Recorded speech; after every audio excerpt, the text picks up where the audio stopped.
अथ दशमोऽध्यायः। श्रीभगवानुवाच भूय एव महाबाहो शृणु मे परमं वचः। यत्तेऽहं प्रीयमाणाय वक्ष्यामि हितकाम्यया। न मे विदुः सुरगणाः प्रभवन्न महर्षयः। अहमादिर्हि देवानां महर्षीणां च सर्वशः। यो मामजमनादिं च वेत्ति लोकमहेश्वरम्। असम्मूढः समर्थ्येषु सर्वपापैः प्रमुच्यते। बुद्धिर्ज्ञानमसम्मोहः क्षमा सत्यं दमः शमः। सुखं दुःखं भवो भावो भयं च भयमेव च। अहिंसा समता तुष्टिस्तपोदानं यशो यशः। भवन्ति भावा भूतानां मत्त एव पृथग्विधाः। महर्षयः सप्त पूर्वे चत्वारो मनवस्तथा। मद्भावा मानसा जाता येषां लोक इमाः प्रजाः। एतां विभूतिं योगं च मम यो वेत्ति तत्त्वतः। सोऽविकम्पेन योगेन युज्यते नात्र संशयः। अहं सर्वस्य प्रभवो मत्तः सर्वं प्रवर्तते। इति मत्वा भजन्ते मां बुधा भावसमन्विताः।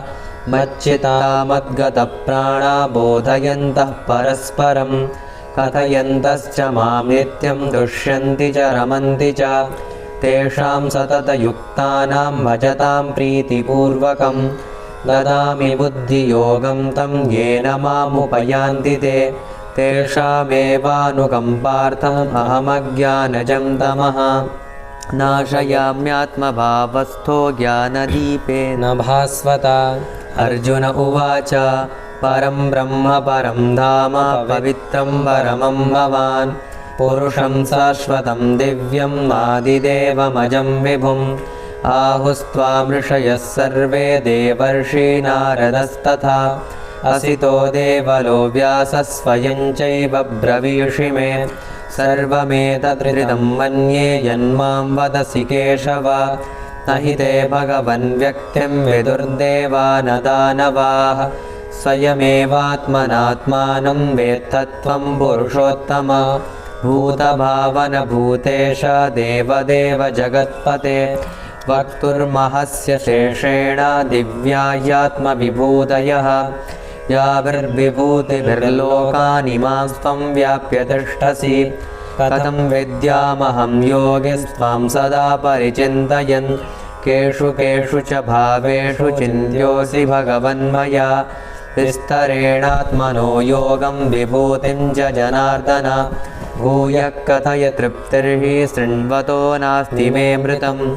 श्रीभगवानुवाच हन्तते कथयिष्यामि दिव्याह्यात्मविभूतयः। प्राधान्यतः कुरु श्रेष्ठ नास्त्यन्तो विस्तरस्य मे। अहमात्मा गुणाकेश सर्वभूताशयस्थितः। अहमादिश्च मध्यं च भूतानामन्त एव च। आदित्यानामहं विष्णुर्ज्योतिषां रविरंशुमान्।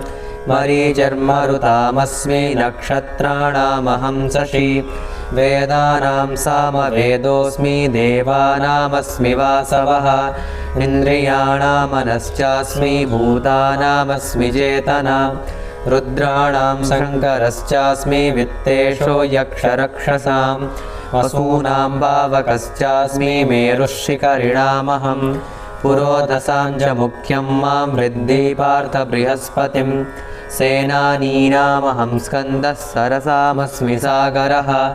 महर्षीणां भृगुरहं गिरामस्येकमक्षरं। यज्ञानां जपयज्ञोऽस्मि स्थावराणां हिमालयः। अश्वत्थः सर्ववृक्षाणां देवर्षीणां च नारदः। गन्धर्वाणां चित्ररथः सिद्धानां कपिलो मुनिः। उच्चैश्रवसमश्वानां वृद्धि माममृतोद्भवम्। ऐरावतं गजेन्द्राणां नराणां च नराधिपम्। आयुधानामहं वज्रं धेनूनामस्मि कामधुक्। प्रजनश्चास्मि गन्धर्वः सर्पाणामस्मि वासुकिः। अनन्तश्चास्मि नागानां वरुणो यादसामहं। पितॄणामर्यमा चास्मि यमः संयमतामहं। प्रह्लादश्चास्मि दैत्यानां कालः कलयतामहं मृगाणां च मृगेन्द्रोऽहं वैनतेयश्च पक्षिणां पवनः पवतामस्मि रामः शस्त्रभृतामहं यक्षाणां मकरश्चास्मि स्रोतसामस्मि जाह्नवी सर्गाणामादिरन्तश्च मध्यं चैवाहमर्जुन अध्यात्मविद्याविद्यानां वादप्रवदतामहम् अक्षराणामकारोऽस्मि द्वन्द्वः सामासिकस्य च अहमेवाक्षयः कालो धाताहं विश्वतो मुखः मृत्युः सर्वहरश्चाहम् उद्भवश्च भविष्यतां कीर्तिश्रीर्वाक्यनारीणां स्मृतिर्मेधा धृतिक्षमा बृहत्साम तथा साम्नां गायत्री छन्दसामहं मासानां मार्गशीर्षोऽहं ऋतूनां कुसुमाकरः द्यूतं छलयतामस्मि तेजस्तेजस्विनामहं जयोऽस्मि व्यवसायोऽस्मि सत्त्वं सत्त्ववतामहं वृष्णीनां वासुदेवोऽस्मि पाण्डवानां धनञ्जयः मुनीनामप्यहं व्यासः कवीनामुशना कविः दण्डो दमयतामस्मि नीतिरस्मि जिगीषतां मौनं चैवास्मि गुह्यानां ज्ञानं ज्ञानवतामहं यच्चापि सर्वभूतानां बीजं तदहमर्जुन न तदस्ति विना यत्स्यान्मया भूतं चराचरं नान्तोऽस्ति मम दिव्यानां विभूतीनां परन्तप एष तु देशतः प्रोक्तो विभूतेर्विस्तरो मया यद्यद्विभूतिमत्सत्त्वं श्रीमदूर्जितमेव वा तत्तदेवावगच्छत्वं मम तेजोंशसम्भवम् अथवा बहुनैतेन किं ज्ञातेन तवार्जुन पृष्ठमव्याहमिदं कृष्णम् एकांशेन स्थितो जगत् ॐ तत्सदिति श्रीमद्भगवद्गीतासु उपनिषत्सु ब्रह्मविद्यायां योगशास्त्रे श्रीकृष्णार्जुनसंवादे विभूतियोगो